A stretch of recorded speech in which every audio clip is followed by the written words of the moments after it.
But the most concerning is the United Nations plan for a new emergency platform that will give the UN global authority and power in the event of what they are calling, quote, future global shocks. I'm Stephanie Keith. And I am Tara Manjekovic, and we are unapologetically outspoken.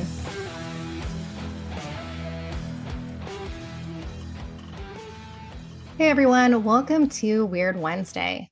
Okay, so Stephanie, this is definitely a weird and honestly somewhat concerning Weird Wednesday episode, but it's something that I think it's important we talk about. So, a couple weeks ago on July 4th, an article came out in the Federalist about how the United Nations is planning to seize global emergency powers. And surprise, surprise, the Biden administration is in full support of this idea. So, according to this article, the UN is going to be holding their landmark, quote, Summit of the Future in September of 2024, which oddly is going to be 2 months before the next presidential election.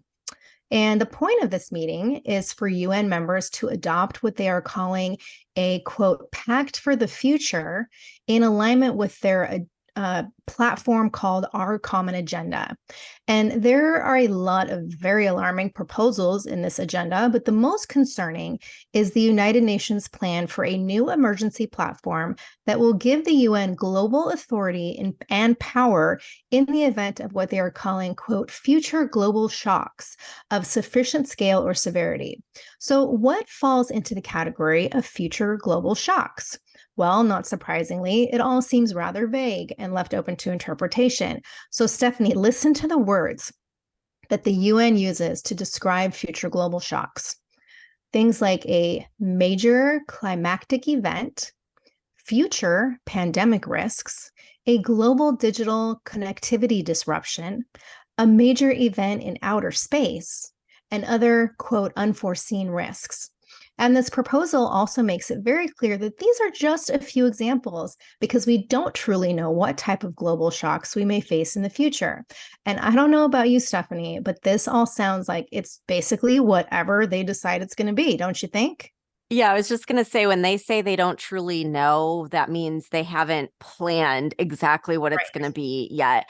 Okay, I just thought of this though. When you said that they're doing this summit in September, this morning, I was watching a TikTok video where they were pulling all of these clips for like every doomsday video, like ever, like Independence Day, like all those different videos. They all take place on September 23rd, which I never realized. But this guy was piecing them all together. He's like, go and look at all these movies, and there's always a catastrophe, and it always happens on September 23rd. And then you just say September. So my conspiracy brain is like, holy shit, he was right. But yeah, every single one of those disruptions are things that they can create, which is scary. Right. And leaked CIA documents even show that a major event in outer space, like they say, like a fake alien invasion, is something that they've actually drawn up plans for within the CIA. They even have a name for it. They call it the Black Swan event. And it's funny because this sounds very similar to back when they had that summit and they planned for a pandemic. And then all of a sudden we get hit with COVID-19 that leaked from a lab.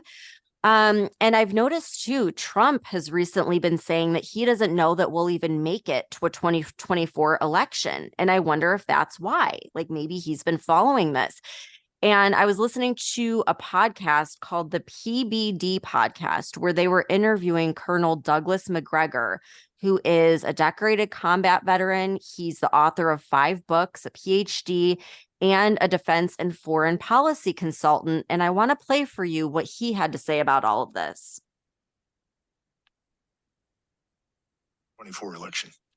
I think things are going to implode in Washington before then. I think our economic financial condition is fragile. It's going to come home to roost in ugly ways. I will tell you, I don't know exactly how it will happen. I think we're going to end up in a situation where we find out the banks are closed for 2 or 3 weeks and nobody can get into them. You think so? I think we're going to run into something like that, yeah. I also think that the levels of violence and criminality in our cities is so high that it's going to spill over into other places in society. People that normally think they can live remote from the problem are now beginning to be touched by the problem. Then I look at this thing in Ukraine. I think Ukraine is going to lose catastrophically. It's going to be a complete collapse. And that too is going to have an effect here at home, because people are going to say, well, wait a minute. Everybody told us Ukraine was winning. Everybody told us X, Y, and Z. I mean, sort of the Russian hoax on steroids. All of those things are going to come together or converge in some way that's going to prevent us from reaching, the status quo. Oh, another election. Oh, another set of campaigns and so forth.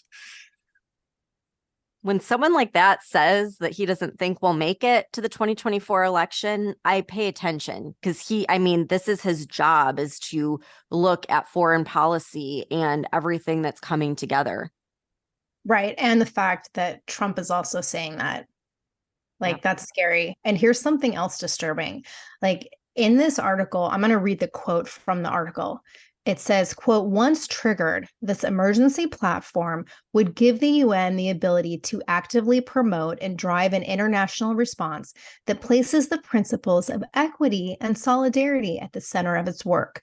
The UN would bring together stakeholders of the world, including academics, governments, private sector actors, and international financial institutions, to ensure that there is a unified global response to the crisis. So basically, in other words, the UN would be given unprecedented authority over public and private sectors of huge swaths of the world, all in the name of battling a yet unknown crisis. And Stephanie, get this, similar to what we talked about last Friday with Zelensky saying there won't be elections in the Ukraine if the war doesn't end. So, he can just continue to perpetually stay in power under the guise of martial law. The UN's emergency platform has a oddly similar theme. So once adopted, the Secretary General of the UN would have the ultimate power to decide when to convene an emergency platform in response to a global shock. And even though there would initially be a proposed end date, the Secretary General would have the sole authority to keep the emergency platform in place indefinitely and without reauthorization from any of the member nations. And as the author of this article puts it, quote, the emergency platform proposal might be the biggest attempted power grab in the history of the United Nations. And Stephanie, here's where it gets even scarier. The Biden administration is 100% on board, which means that instead of maintaining our autonomy as an independent nation, the UN would have control over the American people, basically whenever they decide there's an incident that fits into what they think is a global shock category.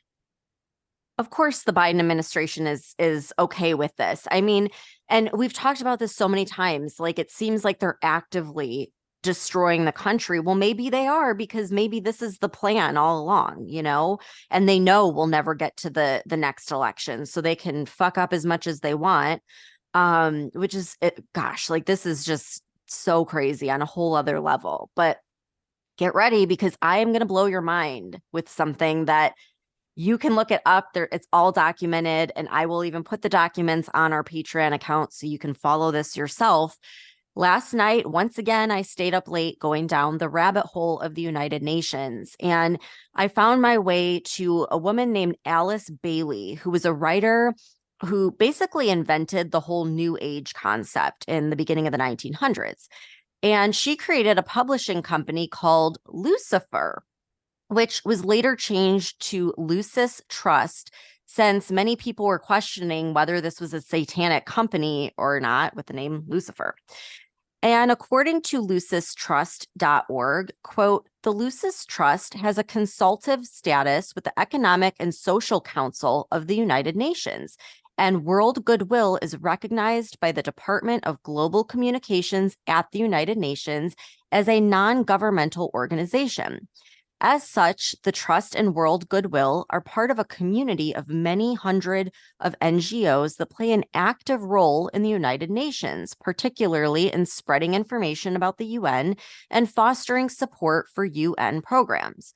So this company, current day, is very commingled with the United Nations. It says it right on their platform.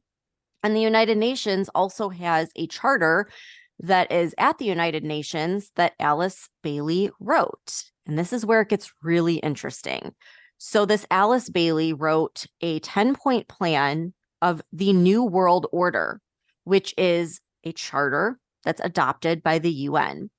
And I already posted this document on our Patreon page if anyone wants to read all the details, but I'm just going to summarize the 10 points. Number 1, take God and prayer out of the education system. Tara, this was already done years ago. Number 2, reduce parental authority over the children. This was also done during the women's rights movement when women went back to work and kids began going to daycare. And it's happening now with the whole gender affirming care and parents having their rights stripped from them. Number 3, destroy the traditional Christian family structure. And I think that we can agree that this has been happening for years and to a severe degree in the last couple of years. Number 4, if sex is free, then make abortion legal and make it easy. This is what everyone is up in arms over this year in particular, having time limits on abortion. Nobody wants that. They're all saying they want abortion with no limits. Number 5, make divorce easy and legal. Free people from the concept of marriage for life. Well, with half of the population divorced, I think that they've already completed this objective. Number 6, make homosexuality an alternative lifestyle. That's already done. Number 7, debase art, make it run mad. Well, considering Hunter Biden is an artist, I think that they can say mission accomplished. Number 8, use media to promote and change mindset. Yep, media is officially bought and paid for. We talk about that all the time. Number 9, create an interfaith movement. Tara, does the LGBTQIA plus count as an interfaith movement? Maybe. Probably. Okay, done. Number 10, get the government to make all these law and get the church to endorse it. Well, do you ever notice how the Vatican is going against everything they talk about in the Bible and endorsing all this bullshit?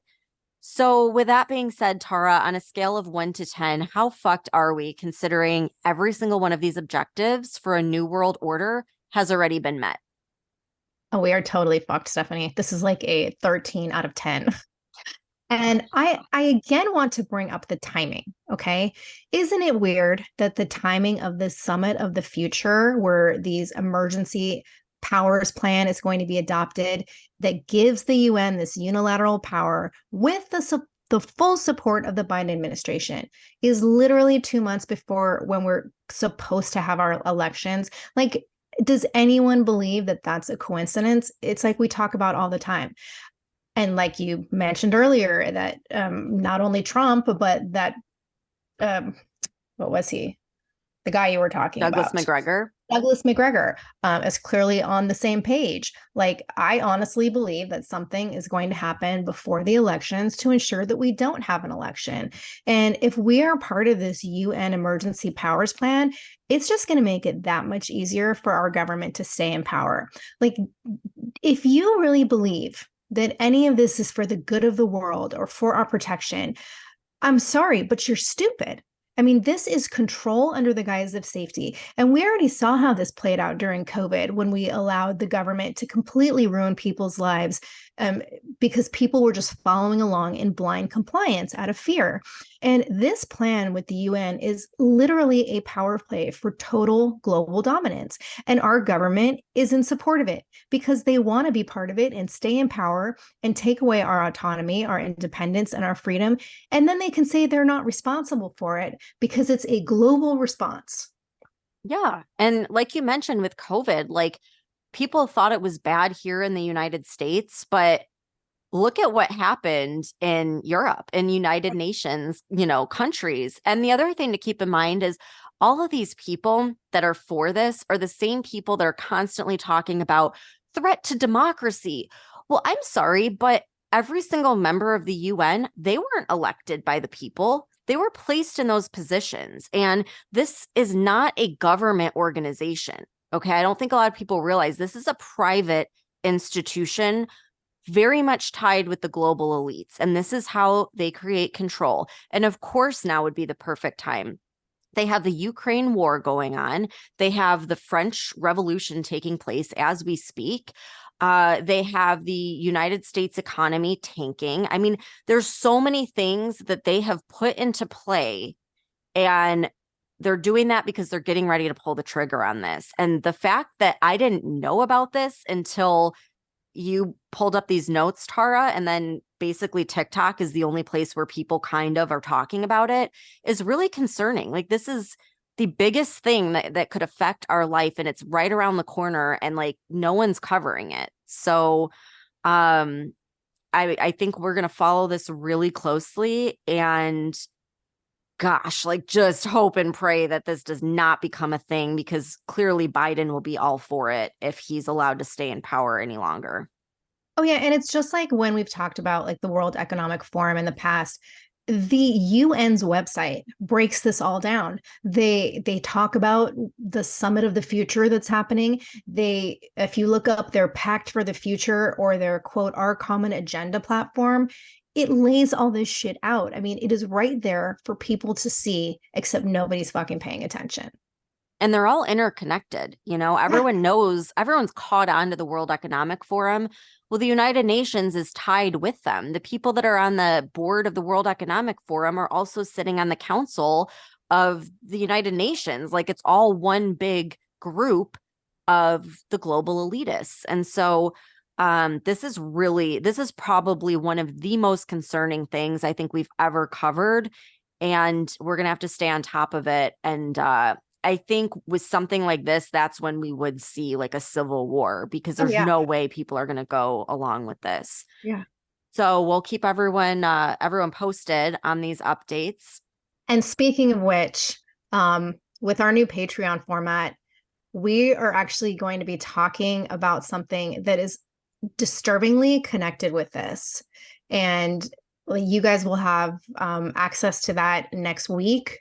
And it's really fucking scary. I'm sorry, but it is, because it ties in with like what is going to happen if we as Americans don't go along with this global agenda. Yeah, with these episodes, like, we've barely scratched the surface. There's so much more that we're uncovering. So if you're interested in that kind of thing, we're going to really dive deep into all of it. We're putting it all out there. We kind of have to do it on Patreon because we'll probably get banned if we talk about this stuff anywhere else. So you can head over there and check out as we start recording these episodes, because they are going to be really, really good, and they're definitely going to leave you shocked. So thanks everyone for tuning in, and we will see you back here for Freedom Friday. If you're sick of all the crazy shit going on in our country and you want to express your support and patriotism for the show, head on over to our Etsy store at UO Patriot Chicks and check out our new stickers. The link can also be found on our website. If you love the show and you want exclusive episodes, support the podcast and join the conversation by becoming a member of our Patreon community. We'll be posting weekly member-only podcast episodes and content that isn't available on the weekly podcast. Every Patreon member will also get a free Unapologetically Outspoken sticker and updates about our new sticker release before they're made public. And be sure to follow us on TikTok at Unapologetically Outspoken. And if you haven't done so already, please rate and review the podcast. The more you support us, the more people we can reach. So help us spread the word.